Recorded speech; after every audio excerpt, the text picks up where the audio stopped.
La herejía de Horus, libro 14.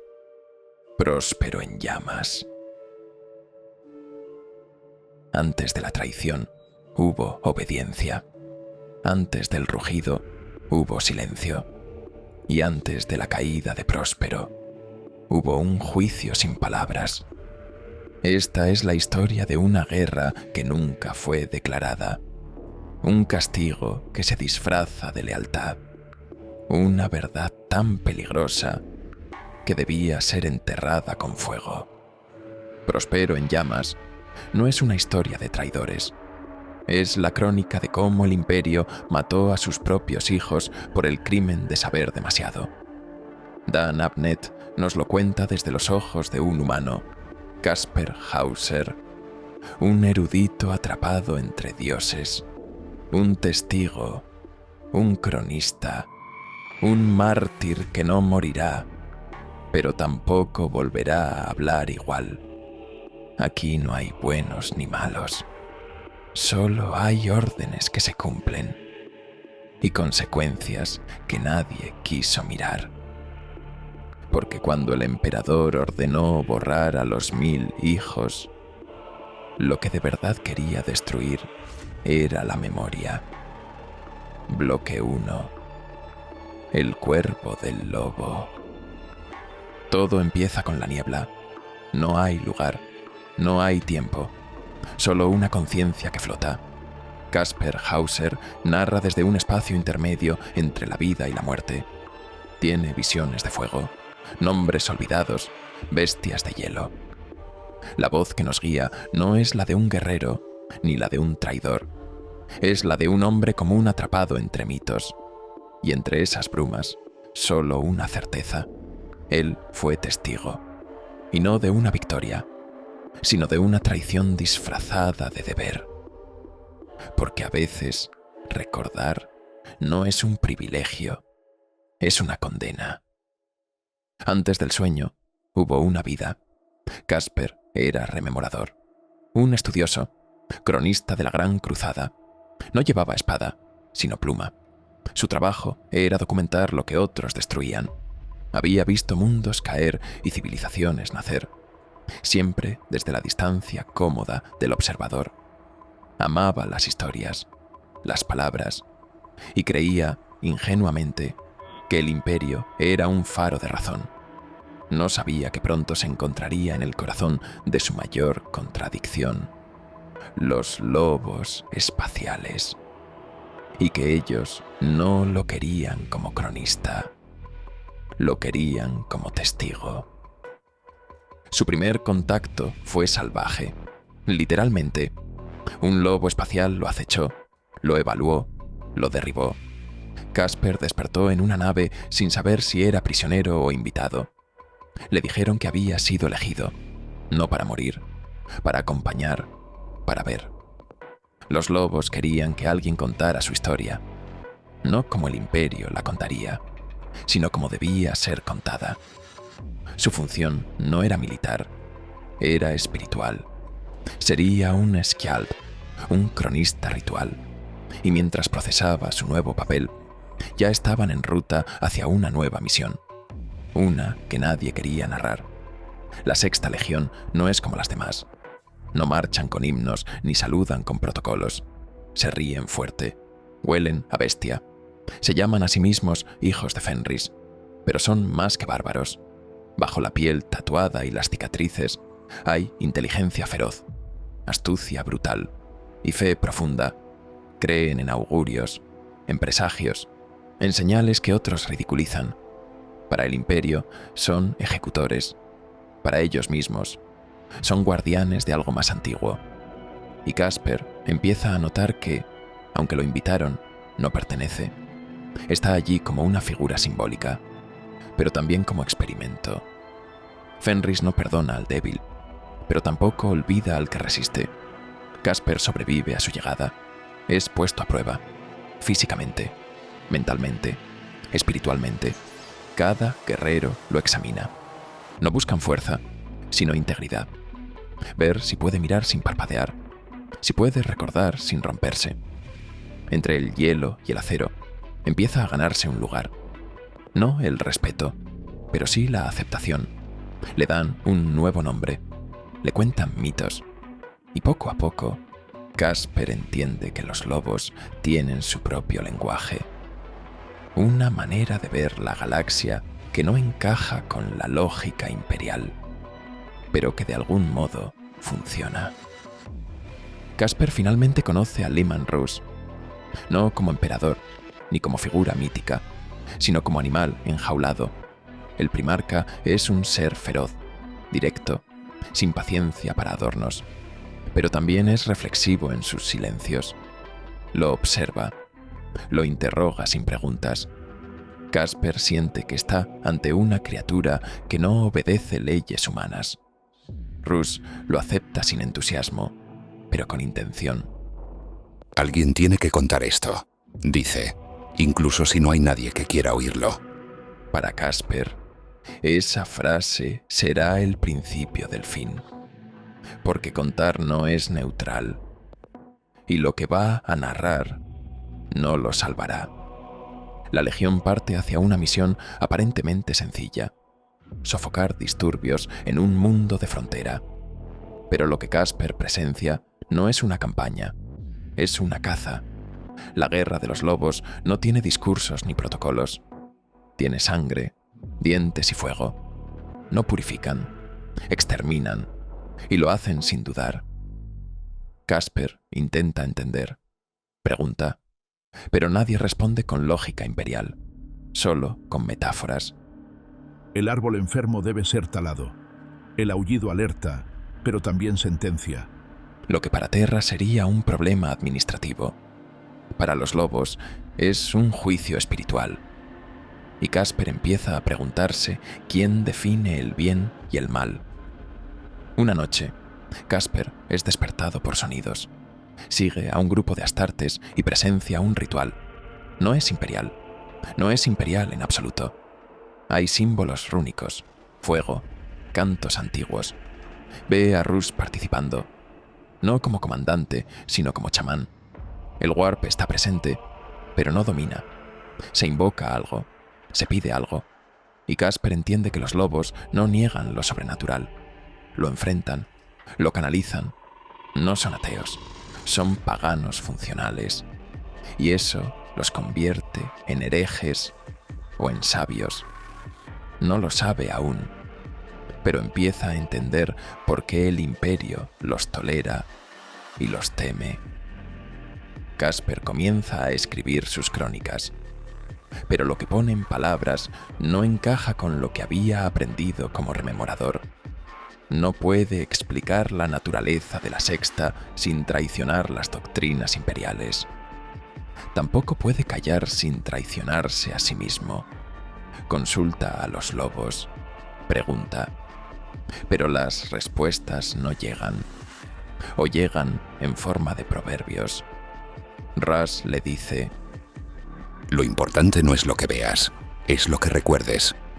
Casper empieza a entender que no lo eligieron por su conocimiento. Lo eligieron para probar algo, y que su papel no es contar la verdad, es sobrevivirla. En mitad del viaje, algo cambia. La nave detiene su curso. Se recibe una orden desde Terra.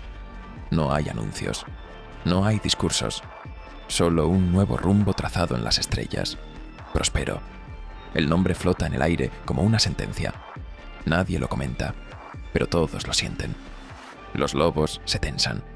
El humor desaparece. Las conversaciones se vuelven cortas. Casper no entiende el peso del nombre, aún, pero ve en los ojos de los guerreros algo distinto. No entusiasmo, no deber, culpa. Como si supieran que lo que viene no es una batalla, es una ejecución. Casper pregunta por Próspero, por los 1000 hijos. Le dan respuestas vagas. Son peligrosos. Se olvidaron de quién manda. Creen que saber es lo mismo que obedecer. Ninguno habla con odio, pero tampoco con claridad. Los lobos no odian a los 1000 hijos. Los temen, y lo que se teme se destruye. Casper empieza a percibir que esta misión no es como las anteriores. No es pacificación, es purga, pero no por traición, por conocimiento. Y eso le inquieta más que cualquier herejía, porque matar por poder es común, pero matar por saber, eso huele a miedo. Casper empieza a tener sueños extraños. Ve ruinas ardientes, ve ojos que todo lo observan, ve a sí mismo escribiendo en un idioma que no conoce. Cree estar volviéndose loco, pero los capellanes lo tranquilizan. Es el inicio de tu conexión. No explican más, solo que lo están preparando, no con armas, con visión. El Skald no debe solo narrar, debe sentir, debe vivir lo que aún no ha ocurrido. Casper no lo entiende, pero lo acepta, porque en el fondo ya no es el mismo, y los sueños pronto serán recuerdos. Fenris no es un mundo, es una prueba. Allí Casper empieza a ver el lado oculto de la Sexta, su estructura social, sus pruebas iniciáticas, su reverencia a la historia oral. Descubre que los lobos no necesitan bibliotecas, tienen memoria viviente.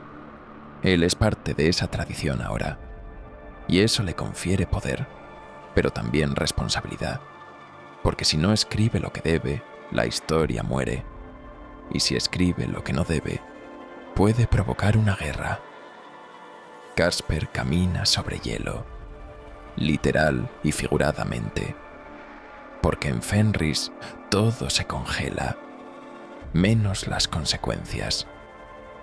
Uno de los apodos que le dan es Cuervo sin alas, un símbolo, el que observa desde lo alto, pero no puede volar. Casper lo adopta con ironía, pero entiende que es exacto. Ve lo que otros no ven, pero no puede intervenir, solo registrar. Su papel es pasivo, pero esencial, y eso lo atormenta, porque lo que viene, la destrucción de Próspero, no podrá evitarlo, solo podrá recordarlo, y quizás con suerte contarlo algún día. Si sobrevive...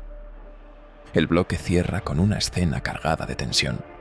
La flota se alinea para la traslación al sistema de Próspero. Los motores rugen, los lobos rezan. Casper observa en silencio. No entiende del todo lo que está por venir, pero siente que algo enorme va a quebrarse, algo que no podrá repararse jamás. El cielo está en calma, los instrumentos funcionan, pero en el rostro de cada lobo hay algo que no había visto antes: duda, culpa, fatalidad, porque incluso los que obedecen saben cuándo están cruzando una línea. Y Próspero está al otro lado. Bloque 2. El susurro de los dioses. Próspero ya es destino marcado. La flota avanza, pero no hay celebraciones, ni cánticos, ni arengas, solo el silencio de quien obedece una orden sin querer mirarla a los ojos. Casper siente la tensión. No se habla de traición. No se menciona a Magnus. Lo que viene no es una guerra contra un enemigo. Es un castigo contra un hermano. Y los lobos lo saben, pero no lo dicen, porque si lo dicen, entonces no podrán seguir creyendo que son los buenos. Casper sigue teniendo sueños, cada vez más nítidos, no de futuro, de cosas que nadie le ha contado. Ve la ciudad de cristal, ve fuego cayendo del cielo, ve un gigante de un solo ojo llorando sangre. Cree estar enloqueciendo. Los capellanes lo observan con atención. No lo detienen, no lo consuelan. Le dicen que está siendo afinado, que lo que vive no es locura, es resonancia. Su alma está sintonizando con lo que está por venir. Y aunque no entiende, empieza a creerlo. Leman Russ recibe una nueva transmisión desde el trono de Terra. Esta vez no es un aviso, es una orden directa, cortante. Magnus debe ser castigado. Próspero debe ser purgado. No se habla de negociación, ni de juicio, El emperador ha hablado. Ras no muestra emoción, solo asiente. Luego se encierra. Nadie lo ve durante horas. Cuando emerge, da la orden de acelerar la marcha. No explica nada. Pero sus ojos ya no brillan con rabia. Brillan con resignación. Y eso, en él, es mucho más peligroso. Los oficiales se reúnen. Hablan en voz baja. Algunos murmuran dudas. ¿Por qué nosotros? ¿Por qué sin mediación? Pero nadie desafía la orden, porque la legión no fue hecha para cuestionar, fue hecha para ejecutar. Casper asiste a la reunión como observador. No le preguntan, pero lo miran, como si quisieran saber qué piensa el hombre que lo ve todo. Él no dice nada, porque intuye que, diga lo que diga, ya están condenados. El juicio no es para Prospero, es para ellos, y la sentencia ya está dictada. Casper investiga por su cuenta. Pregunta por el edicto de Nicaea, por el momento en que Magnus fue silenciado. Las respuestas son vagas. Desobedeció, Insistió en lo prohibido.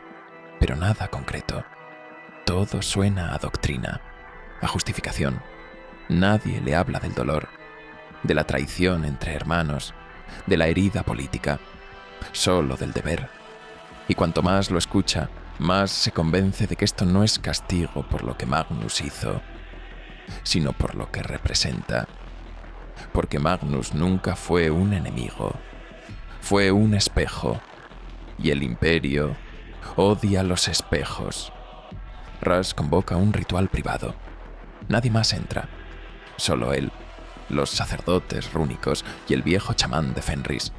No se pronuncian palabras comprensibles, solo aullidos, cantos en idiomas olvidados, símbolos de hueso y ceniza. Casper no es invitado, pero lo siente. A distancia experimenta una visión compartida. Ve a Ras envuelto en llamas, enfrentando una sombra con corona. Cuando Ras emerge, ha cambiado. Ya no duda, pero no porque crea en la orden, cree en la necesidad. Lo que va a hacer no es justo, pero es inevitable. Y eso lo hace aún más letal. Los lobos comienzan a prepararse, pero no como soldados, como bestias. Visten pieles, afilan colmillos, se marcan con sangre. El ambiente ya no es marcial, es tribal, ritual. Casper lo presencia con una mezcla de fascinación y horror. No ve odio en ellos, ve hambre, no sed de sangre, sed de sentido. Porque matar no es suficiente, hay que justificarlo. Y cuando se asesina a un hermano, la única forma de no volverse loco es convencerse de que uno es el instrumento del destino. Y eso hacen. Se convierten en colmillos, en puños, en sentencia. A pesar de la preparación, algunos lobos dudan, en privado, en susurros. Se preguntan si Magnus realmente traicionó, si el imperio no exagera. Uno de ellos, un veterano llamado Skehar, insinúa que Próspero debió ser protegido, no castigado. Días después, desaparece. Oficialmente, fue una baja durante un entrenamiento. Nadie lo cree. Casper lo anota en su bitácora, no con rabia, con tristeza, porque entiende que incluso entre los ejecutores hay grietas, y que el verdadero enemigo del imperio es el pensamiento libre. Casper intenta escribir, pero las palabras no fluyen. Todo lo que redacta suena falso, formal, segundo. Y él sabe que lo que está viendo es fuego, sangre y duda. ¿Cómo se cuenta una purga como si fuera una operación táctica? ¿Cómo se narra la ejecución de una ciudad por parte de sus propios hermanos? Empieza a entender que su relato no será aprobado, ni archivado, ni leído. Su crónica será censura, su voz enterrada. Pero aún así, escribe. porque alguien tiene que recordar, incluso si nadie lo escucha. La imagen de Magnus aparece en sueños, no como monstruo, como mártir. Casper lo ve de pie entre ruinas, rodeado de libros en llamas. No habla, solo observa. Un ojo cerrado, el otro lleno de tristeza. No hay amenaza, solo resignación. Casper despierta temblando. No sabe si es visión o manipulación, pero entiende que Magnus está presente, incluso antes de que llegue la flota, y que lo que ocurrirá ya está ocurriendo en otros planos, porque el Warp no espera a la guerra para actuar, solo necesita fe o dolor. La flota se acerca. Prospero aparece en los sensores. Tizca, la ciudad de cristal, resplandece sin escudos, sin armas, sin despliegue. Parece un gesto de confianza, o de desprecio, o de aceptación. Los lobos lo toman como provocación. Casper lo ve como rendición anticipada. ¿Por qué? No se defienden, ¿Por qué? no reaccionan. La respuesta es obvia, porque no esperaban que sus hermanos vinieran a matarlos, y porque la herejía más peligrosa es creer en la lealtad de quienes ya han decidido destruirte. Ras y su círculo más cercano discuten el plan de ataque. No es estrategia, es despedida. Todos saben que, después de esto, algo se romperá. La legión no será la misma.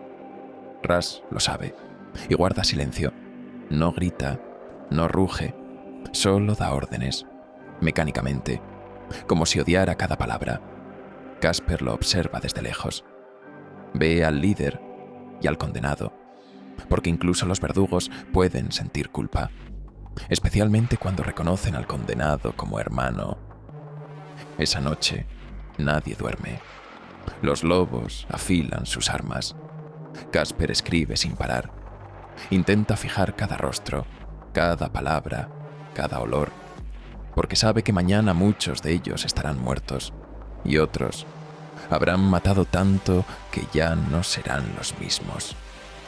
Se encierra en su camarote y graba su mensaje. Si alguien encuentra esto, que entienda que no fue una batalla, fue una purga, y yo la vi, y no pude detenerla.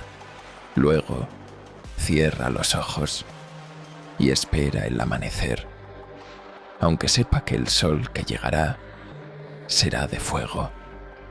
Los motores rugen, los transportes se alinean, las cápsulas de desembarco se preparan, pero aún no hay ataque. Rus camina entre sus hombres, no da un discurso, no eleva la voz, solo los mira, uno a uno, como si quisiera grabar cada rostro antes de perderlo. Luego sube a su nave. Casper va con él. Nadie dice nada, pero todos saben que cuando crucen la atmósfera ya no habrá marcha atrás, y que lo que dejen en Próspero no será victoria, será ceniza. Cuando la flota entra en posición, el Warp tiembla. Casper lo siente, no en los sensores, en el alma. Hay algo que observa, algo que respira, algo que espera. No es Magnus, no es el emperador, es la consecuencia, el eco de todas las decisiones erradas, de todas las verdades silenciadas. Y mientras las cápsulas se disparan hacia la superficie, Casper escucha una voz, no en sus oídos, en su memoria, una sola palabra, recuerda, y eso hace, porque cuando los dioses susurran, no se les responde, se les obedece. Bloque 3. Próspero debe caer. Las cápsulas caen como meteoritos. No hay advertencia, no hay aviso. El cielo sobre Tizca se convierte en fuego. Casper, dentro de una de ellas, escucha a los lobos aullar. No por gloria, por furia.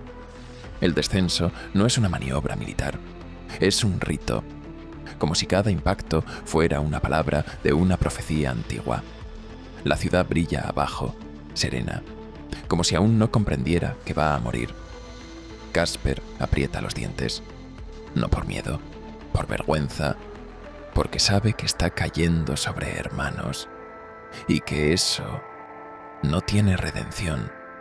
El primer contacto con la superficie es brutal. Las estructuras de Tizca, perfectas y armónicas, no están hechas para soportar asedio. Los lobos no avanzan como ejército, sino como jauría. Dividen, rodean, destruyen. No hay líneas de frente, hay cacería. Los 1000 hijos resisten, pero su defensa es defensiva, no ofensiva. No esperaban esto, no de ellos, no de los lobos. Casper lo ve todo desde una posición protegida. No participa, pero ya no puede fingir distancia. Lo que está ocurriendo es una masacre, y su misión de contar se convierte en una forma de cargar con el pecado. Entre el caos surge Ahriman. No con ira, con claridad. Organiza la defensa, coordina telepáticamente, protege a los civiles. Es el último bastión de orden en una ciudad que se derrumba. Casper lo observa a distancia. No lo conoce, pero lo intuye. Ese no es un traidor, es un superviviente, un creyente. Pero su fe no es en el emperador, es en el conocimiento. Y el conocimiento, en este imperio, es traición. Los hechiceros de Próspero no luchan por poder, luchan por no ser borrados, por no ser olvidados. Y eso los hace aún más peligrosos. Leman Russ entra en la ciudad como una tormenta con forma de hombre. No busca resistencia, busca a Magnus, atraviesa muros, ignora fuego enemigo, ruge con una voz que hace temblar el aire. Casper lo sigue de lejos. Ve a un dios en guerra, no un líder, un ejecutor. Russ no comanda tropas, desata un juicio, y a su paso la ciudad no arde, colapsa, porque no la está destruyendo físicamente, la está desintegrando espiritualmente. Cada paso de Russ es un golpe al alma de Próspero, y todos lo sienten. Magnus aparece, no en el campo de batalla, en la cúspide de su torre. Observa, no huye, no habla, solo mira. Casper lo ve, siente su presencia como una ola de gravedad. No es un enemigo, es una tragedia encarnada, y su mera presencia detiene el avance, por un momento, porque luego Russ lo señala, y todo se reinicia. Ya no es una guerra, es un duelo, uno que lleva siglos gestándose, uno que no se puede evitar, porque cuando los dioses deciden enfrentarse, los hombres solo pueden arder. Mientras Russ se dirige a Magnus, la batalla se intensifica. Los 1000 hijos desatan poderes prohibidos. El Warp se abre en ráfagas. Los lobos mueren, pero avanzan.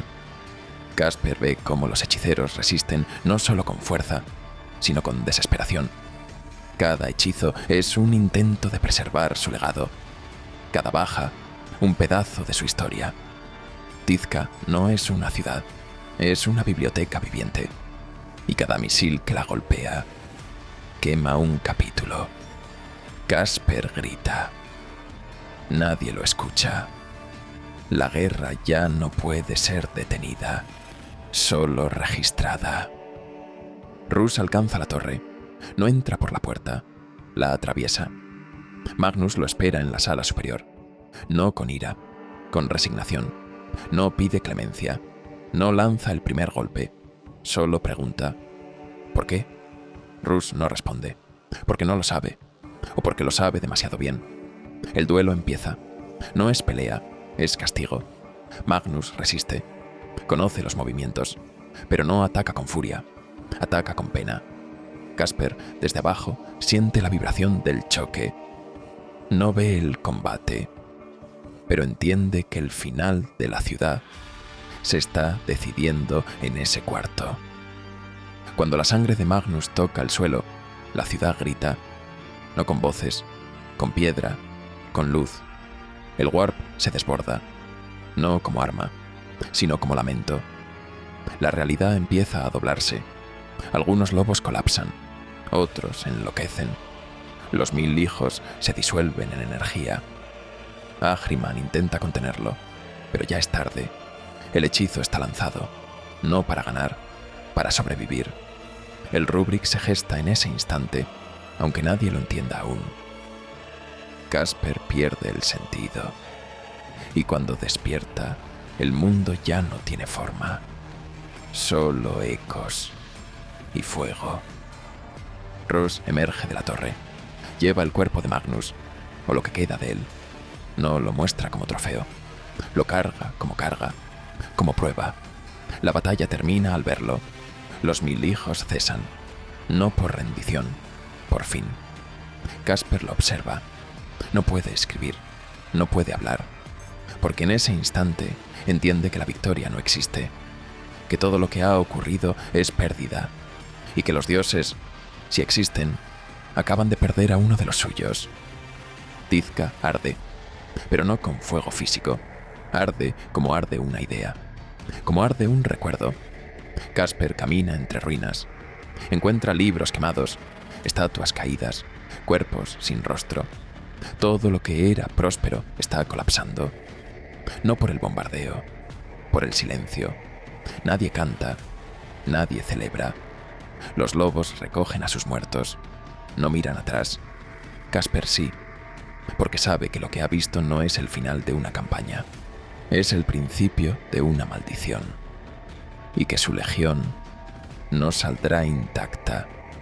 Los enfrentamientos se vuelven simbólicos. Ahriman desaparece. Algunos 1000 hijos se desvanecen en destellos. Los más jóvenes caen de rodillas. Los más viejos se inmolan. No hay retirada. Hay dispersión. La ciudad se traga a sus hijos. Casper no entiende cómo. Solo anota. Con cada frase pierde parte de su fe. Ya no cree en el imperio. Ya no cree en los lobos. Solo cree en lo que ve. Y lo que ve es el fin de una civilización. El Warp habla. No en frases, en pulsos, en emociones. Casper escucha una risa, una súplica, un eco de algo que no entiende. Las visiones lo golpean. Ve a Magnus en otros tiempos. Ve a Ras llorando en la oscuridad. Ve un trono dorado, vacío. Entiende que esto no es una batalla aislada. Es un eco de algo mucho más grande, de algo que ya empezó y que no puede detenerse. Casper es alcanzado por una explosión psíquica. No muere, pero cae, y en su caída ve fragmentos de todo. Fenris, Terra, Tizca, fuego. Su mente se fragmenta. Olvida su nombre, olvida su propósito, pero no olvida lo esencial, que fue testigo. Lo rescatan los lobos, lo llevan de vuelta. Está vivo, pero roto. Ya no es el rememorador. Es otra cosa. Un recipiente. Un archivo humano de una verdad que nadie querrá escuchar. Ras no habla durante días. No explica. No escribe. No rinde cuentas. Se encierra. La legión espera. Algunos creen que llora. Otros que se prepara para lo siguiente. Nadie se atreve a preguntar, porque todos vieron lo que pasó. Y todos saben que lo que Rus destruyó, también lo destruyó por dentro. Casper, en su lecho, siente una conexión con él. No por admiración, por lástima. Porque ambos fueron utilizados, y ambos fueron quebrados. La flota se aleja. No hay ceremonia. No hay comunicado imperial. Solo vacío. Casper duerme. Sueña con Magnus, con Ras, con fuego, con ruinas, y al despertar no sabe si lo vivido fue real, pero sabe que no lo olvidará, porque Próspero ya no existe. Pero mientras alguien lo recuerde, arderá para siempre. Bloque 4. El fin de Tizca. La ciudad está en ruinas, pero no humea, no tiembla. Simplemente ha desaparecido. Donde antes había cúpulas, hay polvo. Donde hubo bibliotecas, ahora hay cráteres. Los lobos deambulan sin propósito. No hay botín. No hay gloria. Solo desolación. Casper despierta rodeado de silencio. Ha sobrevivido, pero algo en él ha muerto. No puede moverse. No puede hablar. Solo recordar. Y eso, en ese lugar, es una forma de tortura. Casper intenta escribir, pero cada palabra duele. Cada frase es un latigazo contra la lógica imperial. No puede decir victoria, no puede decir traición. Todo lo que ve es ejecución, masacre, mentira. Los capellanes le prohíben registrar ciertos datos, le quitan notas, le dictan el discurso oficial. Pero él ya no es un cronista, es un testigo, y no puede fingir, porque sabe que lo que se oculte ahora regresará como fuego más adelante. El primarca se aísla, no lidera, no come, no habla. Casper lo observa desde la distancia. Está encorvado, menor, como si la victoria le hubiera costado su estatura. Algunos murmuran que se arrepiente, otros que está esperando nuevas órdenes. Pero nadie se atreve a confrontarlo, porque lo que Rush ha hecho no puede deshacerse, ni explicarse, y quizá ni siquiera perdonarse. Casper empieza a oír cosas, no alucinaciones, ecos, susurros que no vienen del exterior, sino del interior. No son los dioses, son las memorias de Próspero, impregnadas en su mente, vidas perdidas, conjuros interrumpidos. El grito de Magnus, suspendido en la atmósfera. No puede ignorarlos, no puede silenciarlos, solo escribir, como quien sangra con palabras. Los lobos ya no son legión, son manada dispersa. Algunos se embriagan, otros se encierran, otros piden nuevas misiones para olvidar. La cadena de mando se mantiene, pero el espíritu común se ha quebrado. Nadie celebra, nadie canta, porque todos entienden que lo que hicieron no fue una cruzada, fue una amputación, y las heridas siguen abiertas. Casper intenta estructurar sus memorias, no como crónica imperial, sino como testimonio, pero se enfrenta a una paradoja. Si dice la verdad, será censurado. Si miente, se traiciona a sí mismo. Escribe versiones múltiples, una para los archivos, otra para sí mismo, y una última que no entregará jamás, porque hay verdades que no deben olvidarse, pero tampoco pueden decirse en voz alta. No en este imperio, no todavía. Algunos lobos empiezan a tener episodios violentos, ataques de furia, pesadillas, estallidos psíquicos. Los sacerdotes rúnicos dicen que es la resonancia de la disformidad. Otros lo llaman culpa. La muerte de Próspero no los ha liberado, los ha contaminado. El Warp no se cerró tras la batalla, se quedó, como una infección, y ahora vive dentro de ellos, dentro de todos, incluso de Casper. Entre las ruinas rescatan fragmentos de textos, páginas incompletas, manuscritos rotos. Ningún lobo se atreve a tocarlos. Casper sí, los guarda, no por morbo, por deber. Al leerlos, siente que las palabras lo observan, que lo reconocen. No entiende los símbolos, pero entiende el dolor que los escribió. Y mientras los recopila, piensa en todo lo que se ha perdido, no por accidente, por decisión, porque borrar conocimiento también es una forma de matar. De Magnus no queda cuerpo, solo restos, energía, presencia. Algunos dicen que huyó, otros que se desintegró. Casper no sabe, pero lo sueña cada noche, no como Dios, como padre que perdió a sus hijos. En cada visión, Magnus no ataca, solo pregunta, ¿por qué? Casper no tiene respuesta. Nadie la tiene, porque la verdad fue enterrada con la ciudad. Un joven lobo se atreve a hablar. ¿Y si estaban en lo cierto? No vive para repetir la frase. Casper no olvida el momento. Lo anota, no como acto de rebeldía, sino como advertencia. Porque en el imperio, preguntar puede ser más peligroso que disparar. Y la gran pregunta, si Próspero fue destruido por miedo, seguirá flotando. hasta que alguien la responda con otra guerra. No hay mensaje desde Terra, ninguna felicitación, ninguna confirmación, solo silencio, como si el trono dorado se avergonzara de lo que ha ordenado, o como si simplemente lo hubiera previsto.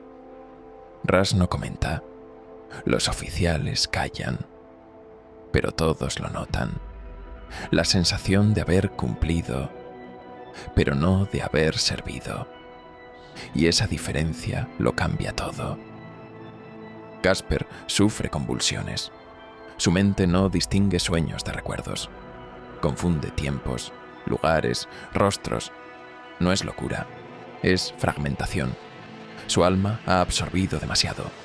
No solo ha visto, ha sentido, ha presenciado una verdad que no puede compartirse sin romper al oyente. Lo encierran, no como castigo, como contención, porque ya no es un rememorador, es una herida viviente. Antes de abandonar el sistema, los oficiales juran silencio. Nadie hablará de los rituales, nadie mencionará los efectos. Próspero será una victoria oficial, limpia, estratégica. Casper escucha desde su celda, no participa, pero graba cada palabra en su mente, porque si nadie lo cuenta, él lo hará, aunque sea desde el exilio, aunque sea solo para sí mismo. La flota parte, deja atrás los escombros, los mapas serán corregidos, Tizca desaparecerá de los registros, Casper es trasladado, bajo vigilancia, bajo tratamiento. No es prisionero, pero tampoco libre. Es un problema, un archivo sensible, un testigo indeseado. Y mientras las naves viajan de vuelta, él sabe que jamás volverá a casa, porque casa fue el imperio que creyó justo, y ese imperio ya no existe. El bloque cierra con un silencio absoluto. Casper, en un estado semicomatoso, murmura solo una frase. La ciudad de los sueños fue destruida por los que no sabían soñar. Esa frase no queda registrada. Nadie la escribe, nadie la cita, pero es real, como la herida, como la memoria, como el fin de Tizca, que no murió por fuego, murió porque el imperio decidió olvidar que alguna vez creyó en el conocimiento. Bloque 5. La herida eterna. Casper sobrevive, pero no es el mismo. No recuerda con claridad. Confunde idiomas. Tiene visiones. Lo consideran dañado por la disformidad. Un rememorador que ha visto demasiado. Le dan medicación, aislamiento y silencio. Los médicos imperiales no pueden curarlo porque no entienden que lo rompió, ni quieren entenderlo. Casper no necesita diagnóstico. Sabe lo que le ocurre. Tiene dentro la historia que nadie quiso escuchar. Y eso, en este imperio, es enfermedad. Su testimonio es transcrito por escribas subordinados, editado, filtrado, clasificado como anexo delta, herejía potencial. Queda oculto en una bóveda donde van los informes incómodos. No se publica, no se destruye, simplemente se archiva. Casper lo sabe, pero no se queja, porque su historia no fue escrita para el imperio. Fue escrita para los que vendrán, para los que alguna vez se pregunten por qué Próspero cayó. Y quizás algún día la lean.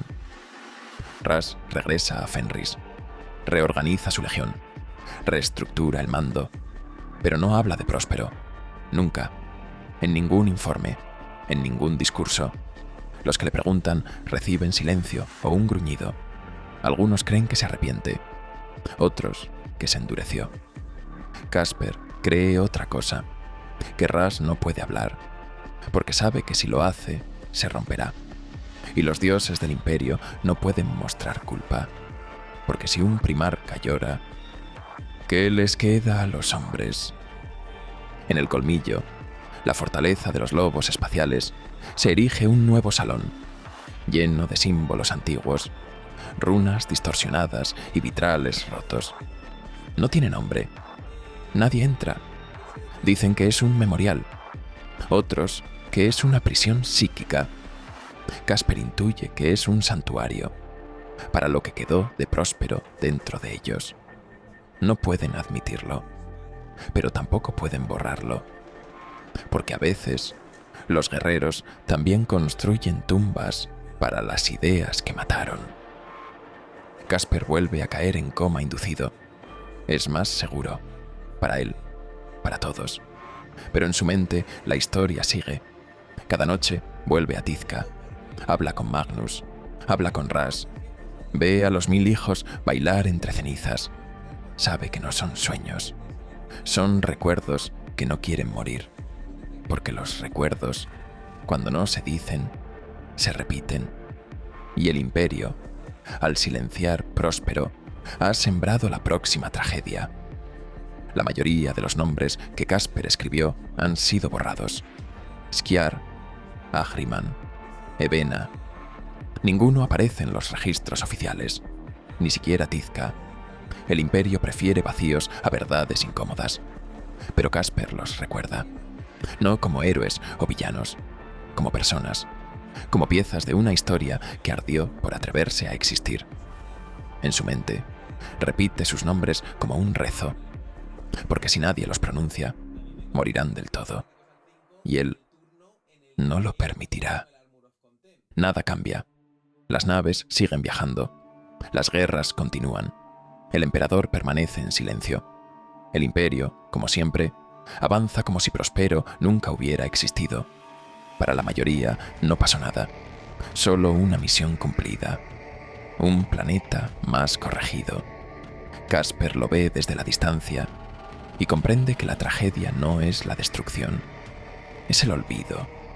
Y eso es lo que más le duele. Pasan los años. Reclutas nuevos llegan a Fenris. No saben nada de Tizca. Solo escuchan rumores. Historias de traición y magia. Nadie les dice que los lobos mataron a sus propios hermanos.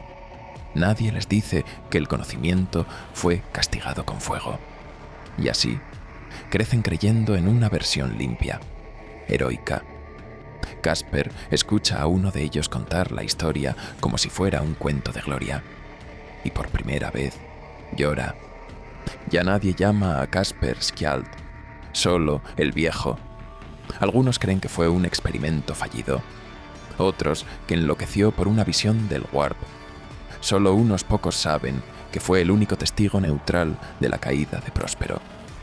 Y aún menos se atreven a preguntarle qué vio. Porque la respuesta, si la diera, rompería demasiadas certezas. Y en el Imperio, las certezas valen más que la verdad. Después de Próspero, la Sexta Legión cambió. Aún son feroces, aún luchan, pero no aúllan como antes. Algo en ellos se apagó. Una llama que no se ve, pero se siente. Los capellanes lo niegan. Los informes lo ocultan.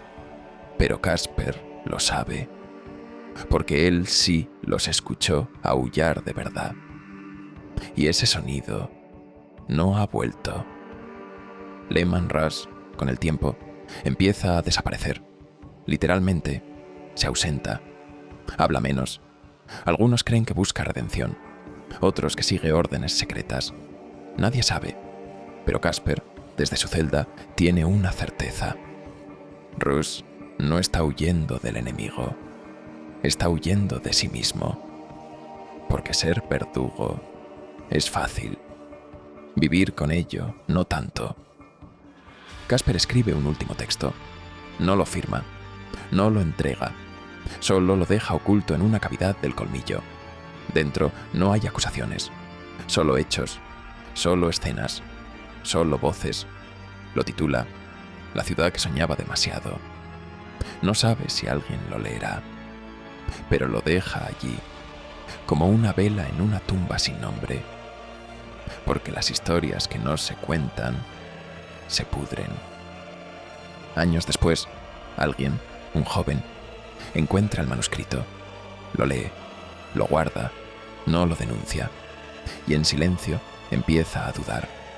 Casper, aunque ya no habla, sonríe, porque sabe que el fuego no necesita propagarse con violencia.